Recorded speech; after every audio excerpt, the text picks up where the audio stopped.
You think you know what we're going to talk about. And welcome back to Three Fates Decide. It just sounds more dramatic that way. All right, so this week we are going to be talking about... But just when you least expect it, we changed the game. One Will Smith slapped Chris Rock. I mean, we always celebrated Easter. Harry Potter the Half-Blood Prince. So we're going to do another free talk, freestyle thing, no planned discussion. At the end of the day, only one thing matters. We decide. We're going to hit the main highlights. That is the thing, like what we were saying back in that episode. Quick recap. Three Fates Decide podcast.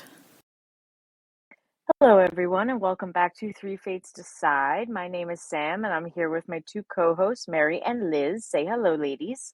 Hello. Hello. And also, for this episode and the next episode, we have a special guest straight from the room next door from me, my sister, Jennifer. Say hello, Jennifer.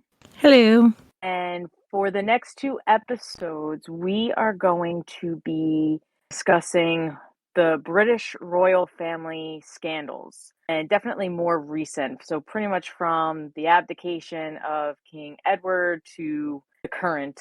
But we're going to leave really the more current, which is basically the Harry Meghan debacle right now, to next episode. But we'll do everything else today. Because basically Jennifer and I were talking about it, and two things have drastically changed the royal family. So here we'll talk about that kind of stuff instead of going deep into the archives of the royal family. Yeah, because we'd need like a 6-part mini-series to cover all that. Seriously. Pretty much. And I asked Jennifer to come because she's really the only person I know that knows that much about the royal family. She loves the history of all royal families and not just British. But so yeah, I thought she was a good person to add to our show this day. Yeah, let's just get right into it, and we'll start with Edward VIII, who abdicated his throne. Jennifer, what happened? Essentially, he was the first English monarch to voluntarily give up his throne. It had never happened in the history of the United Kingdom or England or Scotland. And basically it came down to he wanted to marry Wallis Simpson. He was not going to be allowed to marry Wallis Simpson. And he was basically given a choice, give her up or give up the throne. And he decided to give up the throne. And as a result, everything changed, because now that's how pretty much Elizabeth got in line to be queen, because if King Edward or David hadn't abdicated, he most likely would have married a proper woman and had children of his own, at least you would think. So most likely Elizabeth would not have become queen, and who knows what would have happened, because also Wallis and David were Nazi sympathizers, so World War II would have been interesting. Right. Yeah, even if he didn't abdicate, it really does depend like on whether he actually followed through with marrying Wallis or not, because if he's still dead and they actually allowed him to, they never had kids. So in a sense, Princess Elizabeth still would have wound up being eventually the queen, but Right. yeah.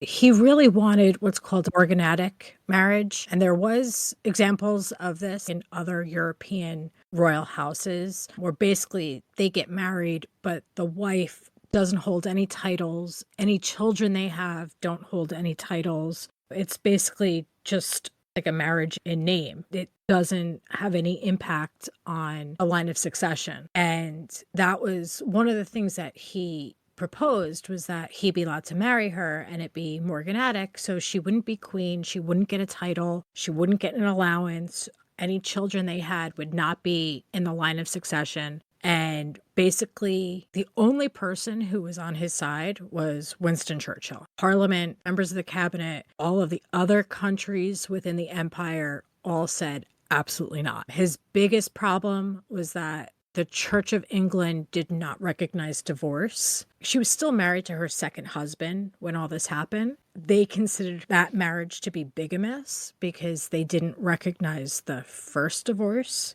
In the UK, because the king or the monarch is head of the Church of England, by law, they have to be in communion with the church in order to be monarch, and he was going to break that law. So the Church of England was against him. He was breaking the law, basically.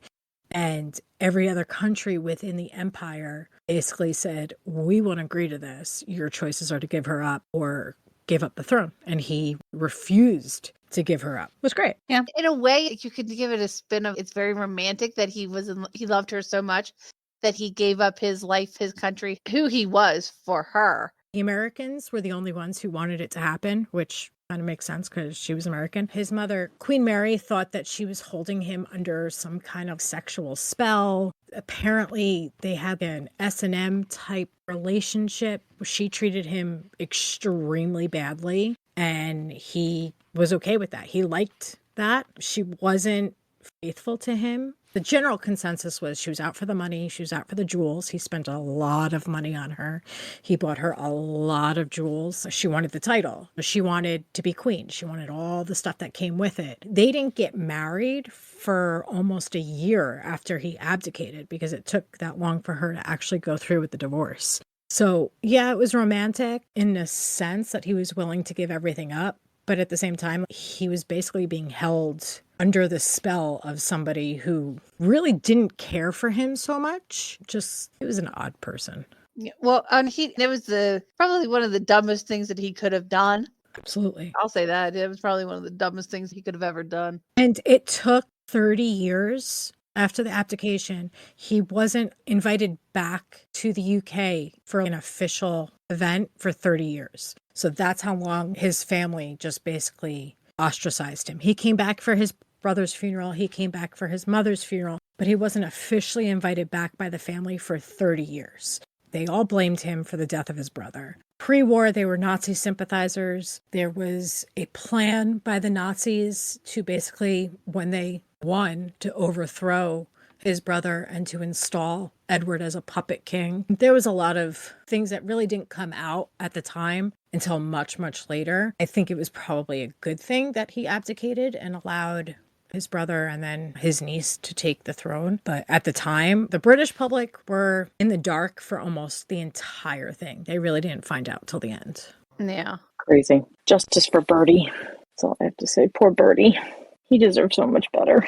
But as a result, obviously, his brother became king, and then Elizabeth became queen, and Margaret, while still princess, I almost wonder, because we're going to get into her affair that she had with Peter Townsend next, but I wonder if their father didn't become king, would she be allowed to marry whoever she wanted, or because she's still royal family, would it still have made that much of a difference? But pretty much Princess Margaret fell in love with a divorced man who was 16 years her senior, Peter Townsend, who also worked for her father. And once again, the British government refused to allow them to marry, which caused quite the scandal. And I also wonder, obviously, Hollywood takes liberties, but in The Crown, did it really cause almost like a rift between Elizabeth and Margaret? So Jennifer shaking her head, so I'm guessing not.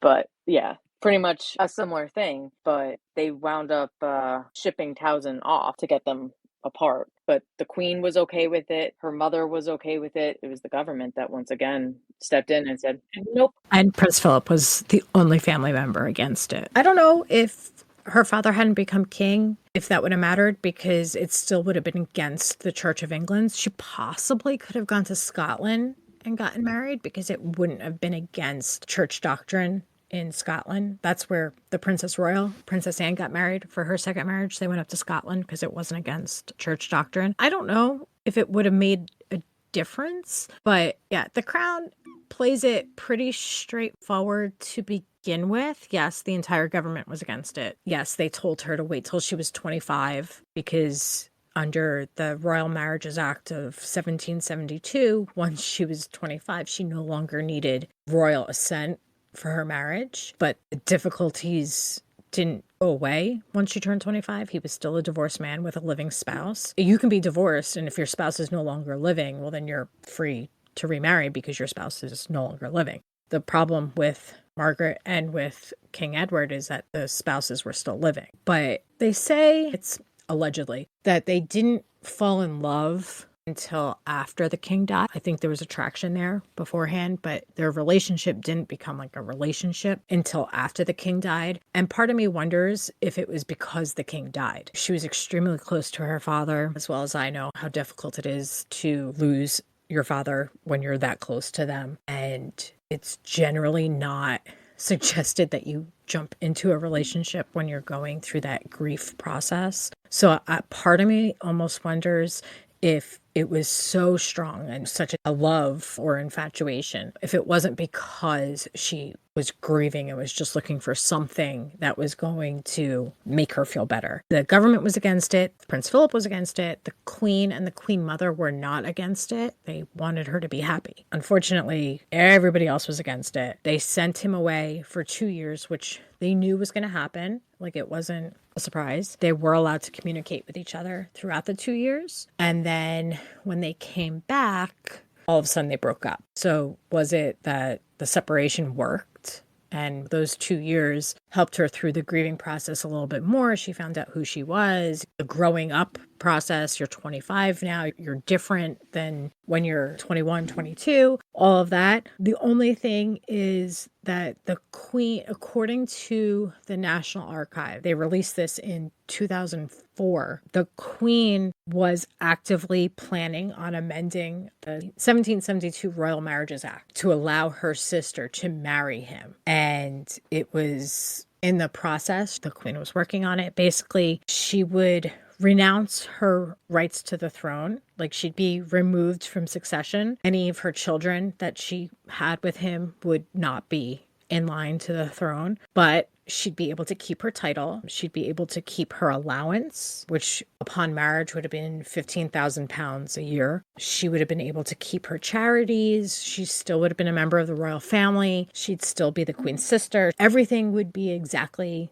how she wanted, except she would not be able to inherit the throne if, God forbid, her sister and her sister's children all dropped dead in front of her. So that was in the works. She was a regular church goer. Like, her faith was very strong. Her belief in the church and God's teachings that divorce is a sin, or whatever the church's teachings were at that time, she decided that it wasn't meant to be, and they broke up, and then she married a crazy person. But that's a whole different story. I think it's funny that the Church of England is so dead set against divorce. Look who created the Church of England. Yeah. Right.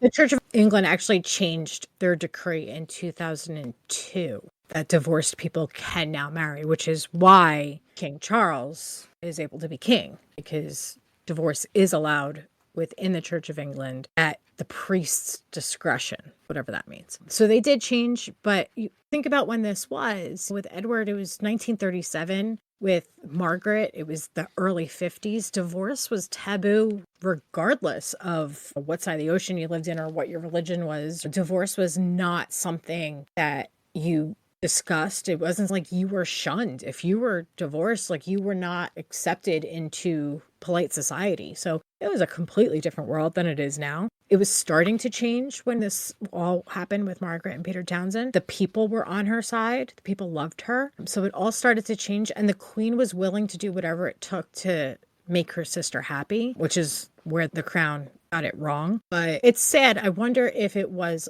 love or if it was a part of the grief process. But I also wonder, would she have been happier with him than the marriage she actually ended up with, which was not a very happy marriage and pretty much made her miserable. And they both had successive affairs and all that fun stuff. But it makes you wonder, like, what her life could have been if she'd actually found genuine happiness.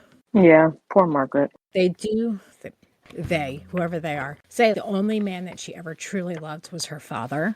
So that's what really pulls me into this whole Peter Townsend thing. Not that she didn't love him or have affection for him, but it was a grief thing. It was trying to replace that father figure in her life. It was 16 years between them. He was very close with her father. He was very close with the whole family. So I think it was just that trying to patch that hole in her heart that she had. Makes sense. Grief makes you do crazy things.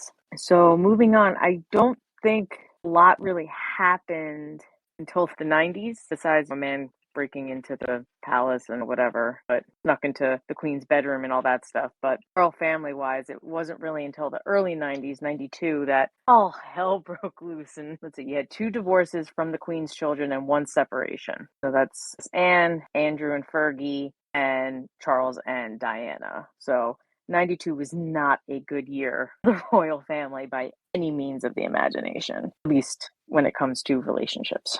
which is crazy. That was bad.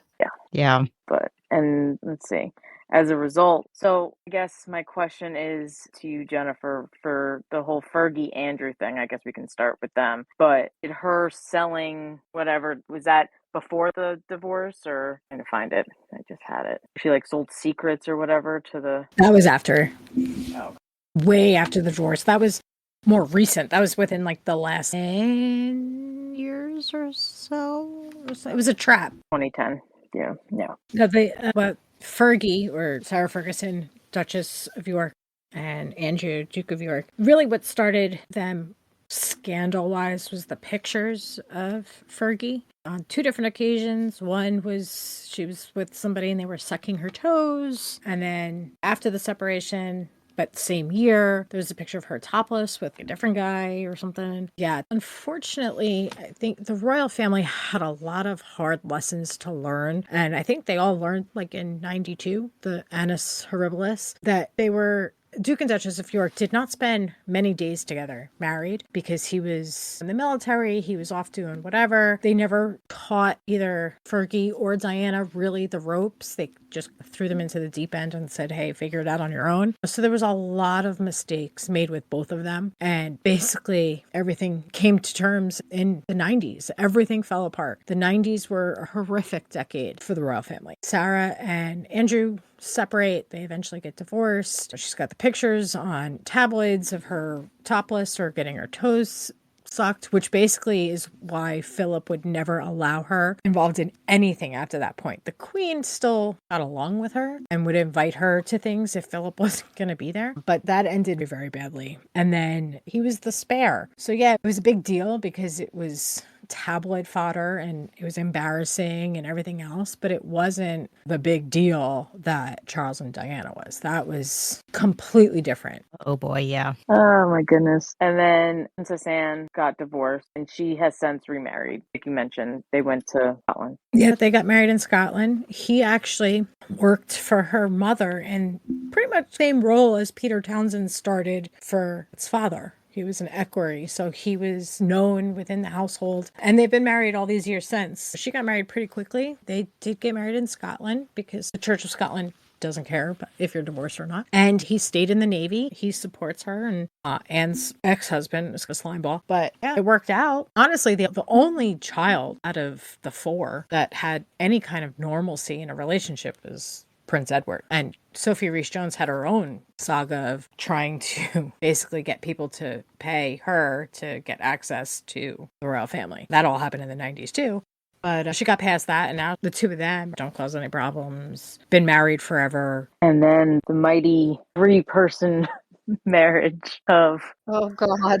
Princess Diana, Charles, and Camilla. Camilla Parker Bowles. It's pretty bad when they market the term War of the Waleses. Like, it's gotten to a certain level when you can Google search War of the Waleses and like this comes up. It was a full decade, really, because it started in like 87, 88-ish, and she died in, 97? So it was like a full decade of just the 2 of them slinging shots at each other, using the media against each other. They each had media that was on their side, and it's all tabloids. It's not anything like legitimate, and basically leaking stories and taking pot shots at each other. And it's horrifically sad how it ended. But yeah, the whole entirety of Diana being in the royal family changed the royal family in ways that I don't think they ever could have foreseen. It changed the way that they bring new people into the family and how they treat them. It changed how they interact with people. Everybody knows Diana hugging the AIDS patient, and all. That was not something that the royal family did. And she did it. She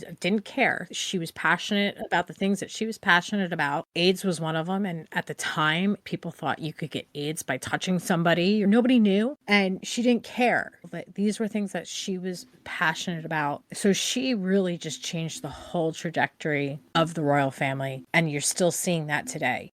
You see how Kate was brought out very slowly. Once they got engaged, she was brought out. She wasn't brought out any time before then, though she still had to deal with the packs of reporters following her up until that point. But even once they got married, she was very slow to pick up engagements. They really took their time introducing her to the public, letting her get a feel. I think maybe a year before she gave her first solo speech. They really took their time trying to utilize the lessons that they had to learn the hard way with Diana. Not that Diana made her life easy, because a lot of what happened, you can place the blame at Diana's feet. It really was her own worst enemy in a lot of instances. She basically helped write the book that started the ball rolling with Andrew Morton. That's what led to their separation. And then the Panorama interview where she said, there's 3 of us in the marriage. That's what finally made the Queen decide, no, you're getting divorced. That's it. Diana never wanted a divorce. She wanted her husband, but both of them, Charles and Diana, both started having affairs in like 86, 87. Like they both started at the same time. She didn't help herself, but yeah, they unfortunately had a lot of lessons to learn. But wasn't Charles's relationship with Camilla long? He had started a relationship with her long before he got married to Diana, and then they stopped. He and Camilla had a relationship years before Diana, and the royal family decided that she was not an eligible bride for him. She was deemed not worthy, mostly because she wasn't a virgin. And she got married. He never proposed to Camilla. I don't know if she would have said yes. Who knows at this point? But she got married. They were platonic when he and Diana got married. By all counts, they did not rekindle their romance until 86, 87, though they did still have a very strong friendship, I guess is a companionship. They were very close. They had the same interests. Him and Diana had none of the same interests. Huge age gap. They had nothing in common. But yeah, Wasn't it more like, it was almost like an emotional affair to start? It's probably an emotional affair. Camilla was his first love. If you believe in soulmates, she's probably his soulmate. I don't know that he wanted to get married to Diana, but he was getting older. He was old. He was, 30? And it was, when the hell are you going to get married and give us an heir? The family wasn't the only people giving him this. It was the entirety of the Commonwealth. It was everybody. Like, when are you going to marry and give us an heir? Every single woman he dated or even was seen in public with was hounded. So finally it was like, you need to marry. But yeah, I would agree that it was an emotional affair. That doesn't make it any easier to take that it was emotional and not sexual. It's actually worse. Right. It's still an affair. It might be a little bit worse because it's a part of you that you're giving to somebody else that you're not going to give to me. Yeah. They reportedly did not start their affair until 86, 87. Diana started her affair with James Hewitt around the same time. They both started about 86, 87. Don't know if Diana had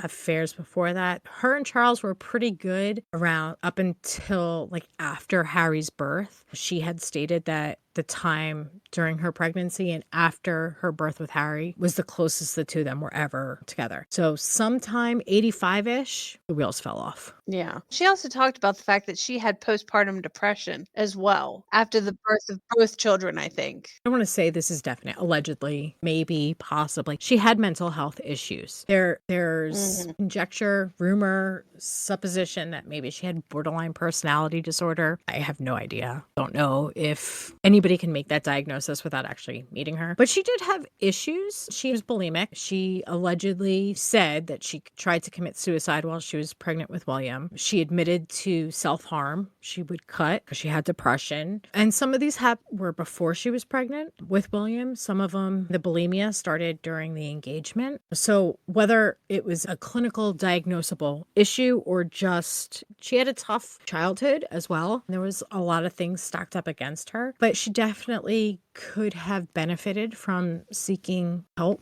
from a therapist or something along those lines, but I don't know if that was acceptable from anybody at that point. And mental health has really only become an acceptable thing to talk about recently. Yeah, very true. I'm guessing that's why like Harry and Will and Kate, like their big initiative was mental health. And I'm sure it stems a lot from their mother. With Catherine, her mental health thing started with addiction. And her big thing is the early years and getting these kids off to the best start, getting kids in general off to the best start, and how the first 5 years are the most important in your growth as a human, and how when bad things happen that stick with you, they happen when you're young. Addiction, all these things that affect families, and it all ties into mental health. And Harry brought it, the military. So they all came about it organically, and then all realized, actually Harry had said Catherine was the one who put it together for the heads together, that they started that mental health really is the key to everything. Getting that treated is really the key to solving many issues. The truth.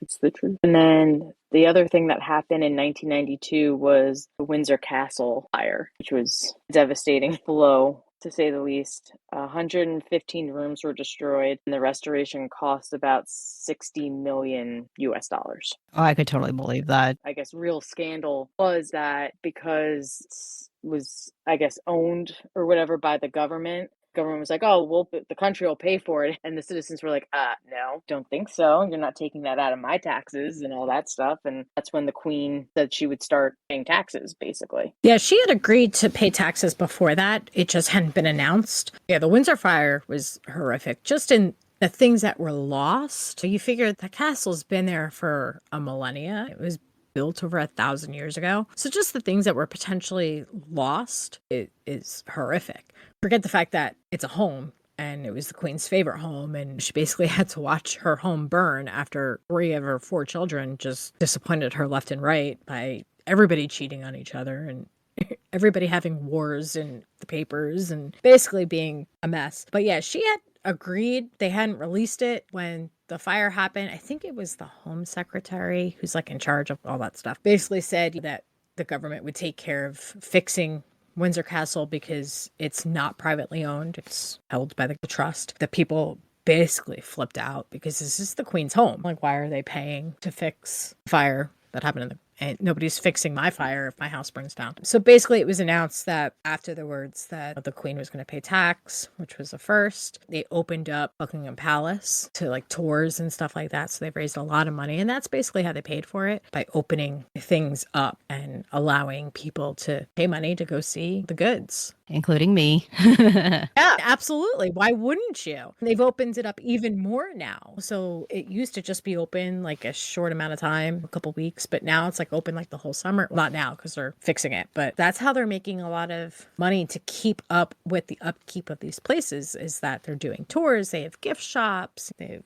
got the whole tourist trap down pat, and absolutely you go. What else are you going to do? Yeah, I only briefly went into Windsor Castle. This was like, God, 20 years ago, but a little bit I did get to see. They do have some of the crowns at Windsor Castle, and I believe some of the jewels in the collection are also on display in there. There may be more at Buckingham, but I don't think you can go in there unless the Queen, or now the King, is not in residence, if I recall correctly. Yeah, I think usually it's like the tours and stuff happen during the summer or whatever. You get to see the staterooms. You don't get to see the private rooms, which, I mean, of course, because you'd have people going through private stuff because people can't help themselves. But yeah, they've opened more and more things up to try and help offset the cost. It's expensive to keep these places up and running. But yeah, Windsor Castle is really what started the whole tours of places. And now Windsor Castle looks not brand new, but not fire damaged, which is good. It's a stone building. It's hard to imagine it being fire damaged, but inside's not stone. Inside is wood. That burns pretty fast. And it's like old wood. It's not young. That stuff went right up. They got at most of the stuff out, I think. I don't think they lost anything like major. I think the only things they really lost was like the wallpaper that was 100 years old or 200 years old or things like that. But most, like all the artwork and stuff like that, they got out. Right.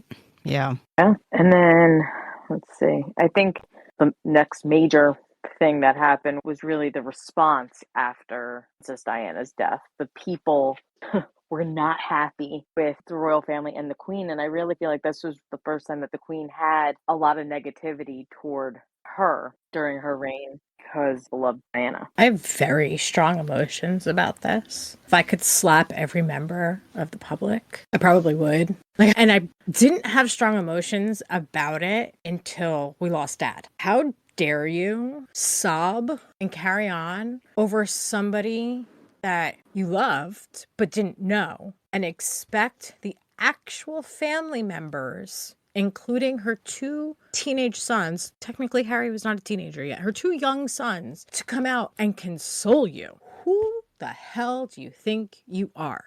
How dare you sit there and wonder where is our queen? Why isn't she consoling us? Why isn't she coming down here and helping us get through this national tragedy? I'm sorry, she was with her grandsons who just lost their mother tragically. Pretty sure it's a little more important for her to be there with them and protect them than to come down here for your sorry asses and pat you on the back and say, it's okay, you'll survive. It was the one time in her life that she put her family first and she paid for it, and it sucks. It changed everything because now, they have to handhold the public. But she was protecting and consoling her grandsons who lost their mother. You lost nobody. Like you, Mr., person in the public, Joe Schmo down the street, you did not lose anybody. You lost somebody that you put on a pedestal who you thought you knew, but these boys lost their mother. And you should not expect anything from a grieving family. It's absolutely ridiculous. It still makes me mad. Like, I have very strong feelings about this. Don't say. I can still remember watching the news and hearing that she died. Yeah, I do too. And then watching the funeral and seeing Harry and William walking behind her casket, along with Prince Charles and her brother, and Prince Philip, and watching all of that. And granted, I'm the same age as William. I'm like 6 months older than William. So I remember watching that, and I just remember thinking to myself, the absolute heartbreak I had for the children, for both those boys. And I didn't even know them at all. Your best friends, right? Yeah, they're like my best friends right now. I go see Harry and Wills all the time. Not a huge fan of Meghan, but it's okay. Yeah, travel from Montecito to Kensington Palace, right? Exactly. Every damn day, all the time. But just feeling feeling my heart break for them. Because granted, I've never, at that point in time, I had not lost anyone that close to me. Yeah, me neither. When was that? It was in 97. It was in early 97, wasn't it?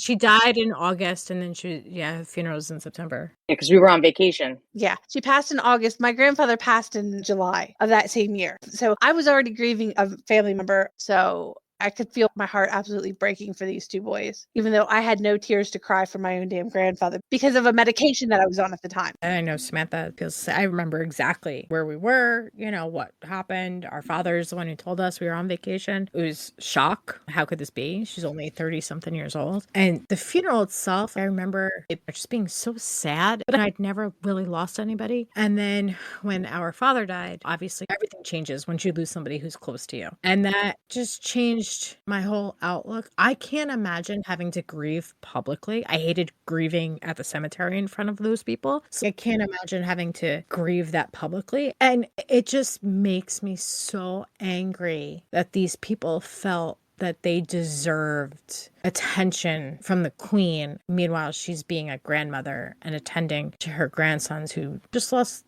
their mother in the most sudden and horrific way. Yeah, and they weren't even allowed to grieve properly. That was the biggest part. At the time, obviously, I didn't understand that because I was only 14, I think 15 years old. It's like 15 years old. So I wasn't even, at the time, I didn't really understand it. But now, looking back, I'm like, they didn't even get the chance to grieve properly for the loss of their mother. And when a death happens, especially one that's sudden, you can't grieve properly. Like your brain doesn't function. Like you're just going through the motions at that point. And to have to do that on the world stage at 14 and 12 or however old those two boys were, you watch the videos of them. They were at Balmoral and they come out because nobody had seen the queen or the family and people were upset. So they did basically like a photo call and came out at Balmoral to look at the flowers, and there are Harry and William having to go up to the crowd that's there. And I'm just like, you people, you didn't know her. You had her on a pedestal. You knew her. You knew what she wanted you to know of her, which is any public person. They show you what they want you to see, good or bad. So you knew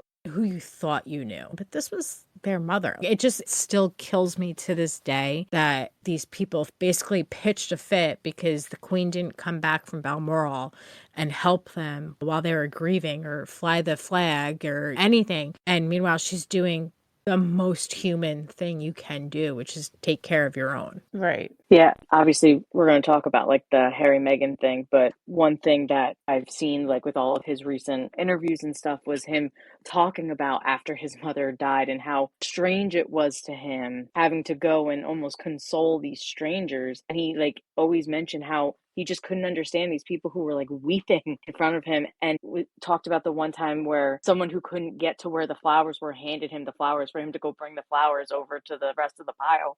And he's always like the middleman. And then being someone that has lost someone extremely close to you and whatever. And I got to grieve privately. We got to grieve privately for the most part, obviously, except for the funeral. I honestly cannot imagine basically being forced out into the world to then grieve in public when you, as Jennifer said, like you're still trying to come to terms with it. And I do think that has caused a lot of the mental struggles that at least Harry, I'm sure William has them as well, but Harry still deals with. And he even made mention that him and William didn't believe that she was dead for the longest time. They thought she was going to call them and tell them where she was so that they can go to her. Like they didn't believe it, because they never got a chance to get that closure. Can't even imagine. So horrific. Ugh. Yeah, I really think Harry's issues, and I know that we're going to talk about this another day, but I still think Harry is that 12-year-old boy. I don't think he's moved past that point. I don't know that William, first of all, you never get over the death. Let's just put that out there. You don't get over the death. It's not, how many times I was asked, when are you going to move on? When are you going to get over it? You don't get over it. It just doesn't happen. But I think Harry has not moved past the person he was as that 12-year-old boy. I think his growth or maturity, or however you want to put it, I think it's been stunted. And he, out of both of them, was affected the most, or is still affected the most. Not that he was affected most of the time. I think he might still be affected the most. I think William has been able to move past it to the point that he still carries it with him, but he doesn't let it dictate every week and second. Yeah, because he is the older brother. Yeah, and he was older when it happened. Harry was 12. It's not an easy age for anybody, but he was a little kid. And William was really his mother's confidant. She leaned on him like she would a friend. She didn't treat him like a son. She treated him as a peer. He was the one who cleaned up her messes. He was the one who dried her tears, and she would tell everything too. So it was definitely a different relationship between the two sons and their mother. She really forced him to grow up early because she needed that person to lean on, and she chose her son to be the person that she leans on. So I think that may have helped. Like, he was already being older, more mature. It changes how you grieve. And Samantha and I were in much different places when our father died. I was out of college, I was working, Samantha was in high school. It's a completely different experience. And the same thing for William and Harry. I think Harry's never dealt with what happened. I think he avoided it for way too long, and now it's nothing left to do but deal with it. I think another thing with Harry and William is William, not only was he older when his mother died, but he was also being technically, and I hate to use the term, but groomed to take over, as once his grandmother passed, which she recently has, God rest her soul, and now his father is king, and when his father passes, he will become king. He was already being groomed for that at a very early age. So I think that brought on a level of maturity to him that Harry did not have to have, because Harry was never going to be king, ever, unless something happened to Queen Elizabeth and then Charles and then William all in one fell swoop. That's the only way Harry was ever going to be king. And I think also, going back to the boys' relationship, there was, I hate putting this out there because I don't know that it's true, but a parentification of William. Diana really relied on him for too much. And so that changes relationships. He was forced to be the grown-up in the relationship, where Harry still got to be the kid. They were always going to have different paths that they were going to walk down, because Harry had a whole lot more freedom than William. From the moment he was born, his entire life was laid out for him. He got to make very little choices in his life, for good or bad. So I think we're definitely, like, now, especially like in the last 2 years, you're really seeing the difference of the two of them become much more clearer. Right. Yeah. We'll be talking all about that next week. Yeah. Yep. All right, so trying to think of the list here. The more recent Andrew scandal, Prince Andrew, his downfall, and Oh boy. pretty much with this one is that Prince Andrew was very good friends with Epstein, the infamous Jeffrey Epstein, who is, or was, I should say, a former financier and convicted sex offender who basically sex trafficked these women, a lot of them underage, especially in Prince Andrew's case, minor, and they would have sex with them and rape them and all that stuff. And the girl that had accused Prince Andrew for being raped in 2001 was a minor at the time. He did have to go to Manhattan for court, which of course just caused so much issues with the royal family because, basically tarnishing their reputation. He settled, and the Queen stripped him of all of his military, but basically of everything. He's no longer His Royal Highness, all of his military medals, everything gone. And now that Queen Elizabeth is gone, Charles took it a step further where Prince Andrew is not even welcome to Buckingham Palace anymore. So he's basically been completely cut off by the royal family as a result. Can't say that's a wrong thing. I think Queen Elizabeth, granted, again, she did take away pretty much everything from him, but he was still her son, so she still wanted to see him or whatever. But now that she's gone, Charles has just completely cut him off, and he will now live in Infamy. Yeah, it's crazy. Crazy. Really, the guy is a scumbag. You want to talk about an entitled, completely entitled person. And I think this goes way back to childhood. I'm a prince. You should genuflect before me. You should treat me special because I'm a prince and you're not. My mommy is queen and yours isn't. Always wanting special treatment. If it didn't go his way, he was whining. He pitched a fit because his daughters, who are blameless in everything, but his daughters weren't getting the same treatment as William and Harry, and pitched a fit because his daughters are the only blood princesses of their generation. I guess he's forgetting about Edward's daughter, Lady Louise, who technically is a blood princess of that generation. He made a comment right before Eugenie's wedding that it was so big because they have so many more friends than Harry and Meghan, who didn't have as big of a wedding. Like, it just completely entitled jackass. So do I believe all the allegations? 100%. Do I think he should ever be allowed back into public life? Absolutely not. Will they strip him of his titles? No, they will not. See, I don't think they'll strip anybody of those titles because it's not up to the monarch to do that. You need an act of parliament to do that, and I don't think they're willing to take that step because that just opens up Pandora's box in the future. But yeah, complete jackass. I have no doubt in my mind that he's completely guilty of everything he was accused of. And I'm pretty sure that the non-disclosure expires soon for the girl. I think I saw that somewhere. Maybe she'll write a book. But when you're talking about royal titles, so as I mentioned, he's no longer His Royal Highness, but we're talking about his dukedom. He is still the Duke of York and will remain the Duke of York until his death.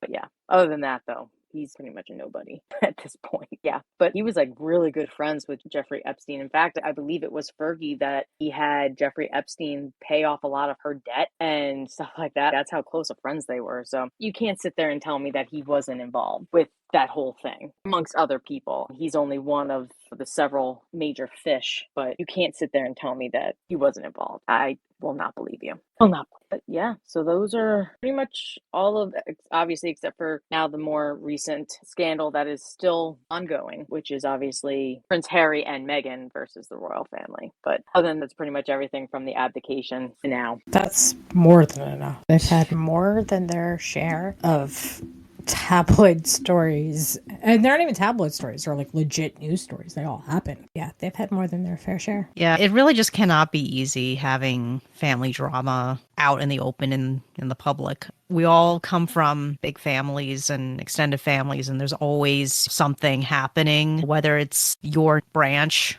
or maybe another branch of the family, something is happening, and having millions and billions of people knowing all the dirty laundry going on is just... You couldn't pay me to be in the royal family. Absolutely not. First of all, your life is not your own, especially the closer in line you are to the throne, the less of a life you have. But you really just couldn't pay me, and that's crazy. As much as I love royal families, especially the British royal family, because I think we're the closest to them. Yeah, I'd like to be a part of it to see behind the scenes of everything. No, nope. There's too big of a target on you that even when you do nothing wrong, you will do something wrong. He's always looking to make sure that your I's are dotted and your T's are crossed, but God forbid you don't dot that I the way they want it to. Somebody in the press is going to pick it out. Yeah, which interestingly, we will probably talk about that next episode. Very true. Very, very true. All right. Anything else anyone wants to add? Nope. All right. Well, yeah. And Jennifer, thank you for joining us this evening, and we'll talk to you next week also. Thank you for having me. Thanks for listening, everyone. Catch us next time. And see what we're going to talk about. Because the three fates decide.